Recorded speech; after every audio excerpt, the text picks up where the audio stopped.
Hello there, Code Monkeys. I just got back from my college graduation and I'm currently in the process of fixing up and setting up this whole new review location, which I promise will be less messy the next time you see it. But until then, we are going to review Thor as well as talk about a few of the trailers that I saw before the movie. So, roll the intro.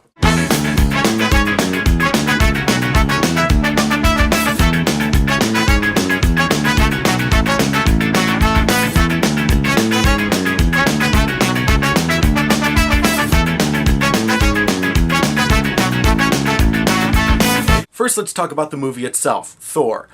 I really liked it. It was a simple, straightforward movie, and I think it really worked. Which means a lot coming from me because I was kind of pessimistic and wary going into this movie. I did not think that they were going to be able to pull this one off. Thor, of course, being one of Marvel's more patently ridiculous comic book titles, I really didn't know how well they were going to be able to translate this thing to the big screen, but they did a great job.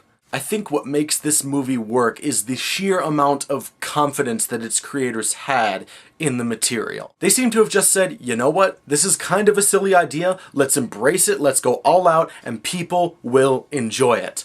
And they were right. The visuals are bombastic, over the top, and they are somewhat silly, but weirdly enough, I never found myself getting distracted by that. There was never a moment in this movie where I was just going, really?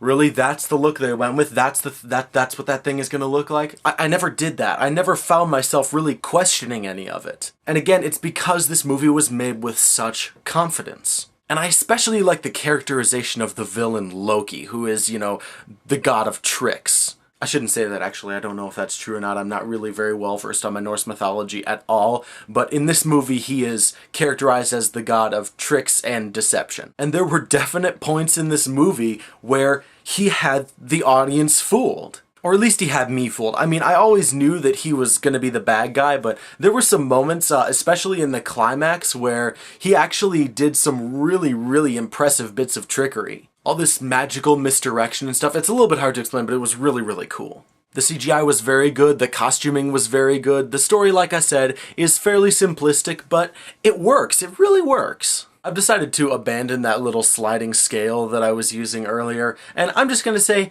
I think you should go see this movie. And for those of you to whom it matters, I saw this movie in 2D, not 3D.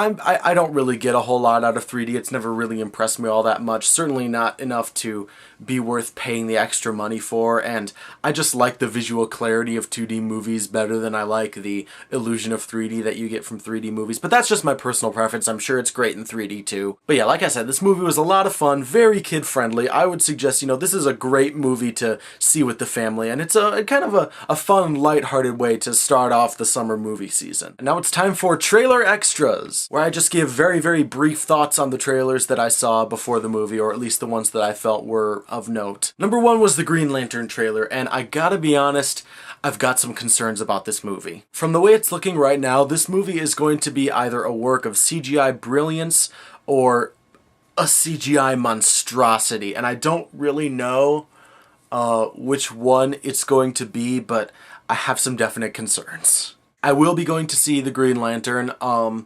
We'll see how it goes. I am not terribly optimistic, but I'm also not terribly pessimistic. I don't really know what to expect. I mean, I know the basic origin story of the Green Lantern, at least when he was first introduced, but I don't really know much about the plot of this movie going into it, so we'll see how the Green Lantern is. I think the CGI, like I said, should be either really good or really, really distracting, really overdone, really terrible. So we'll find out when we see the movie. I also saw a trailer for a new Conan the Barbarian movie. It was okay. I got a very Scorpion King kind of vibe from watching this trailer. I don't know if any of you have seen trailers for this new Conan the Barbarian movie, but it felt very Scorpion King-like to me. And my other problem is that the male who is the guy who's playing Conan the Barbarian, he doesn't look particularly barbaric to me. I mean, he's got the garb right, and he's, you know, got the real cut muscles and everything, but he's got kind of a pretty boy sort of face. He doesn't look particularly barbaric to me, you know, like certainly not in the way that Arnold Schwarzenegger did, and I'm kind of a loose fan of the original, you know, Conan the Barbarian, but Anyway, I don't know if I'm going to go see it based on this trailer or not. I'm probably going to wait till they start releasing more trailers and see if I can make up my mind that way, but it didn't particularly entice me to see it as is.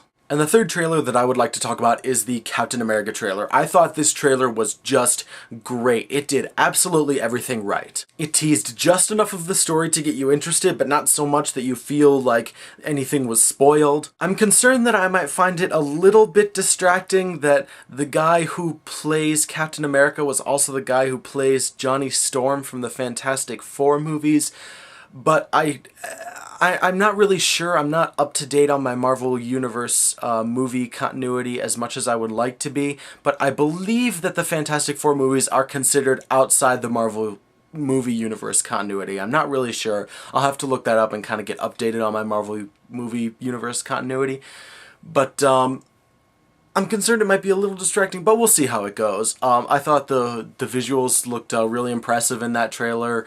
I got very excited by it, and Hugo Weaving as the Red Skull, I'm very excited for that. Like, that's the big thing that makes me want to see this movie now. I saw Hugo Weaving as the Red Skull, and I haven't really been following my Captain America news very much, and I didn't know that Hugo Weaving was going to be playing the Red Skull, so maybe that's not news to all of you, but it's news to me, and that makes me really excited to see this movie, because Hugo Weaving is one of my favorite actors of all time. So I will definitely be going to see Captain America when it comes out. So those are my thoughts on 3 of the trailers that I saw before Thor. You know, they each caught my interest in their own little way, so we will see how those movies play out once I go see them. Like I said, not sure if I'm going to see Conan yet at this point, but I think I might. And once again, I thought Thor was great, really fun movie, just very simple but very effective. I would definitely suggest you go see it. So until next time, Code Monkeys, happy day and happy viewing.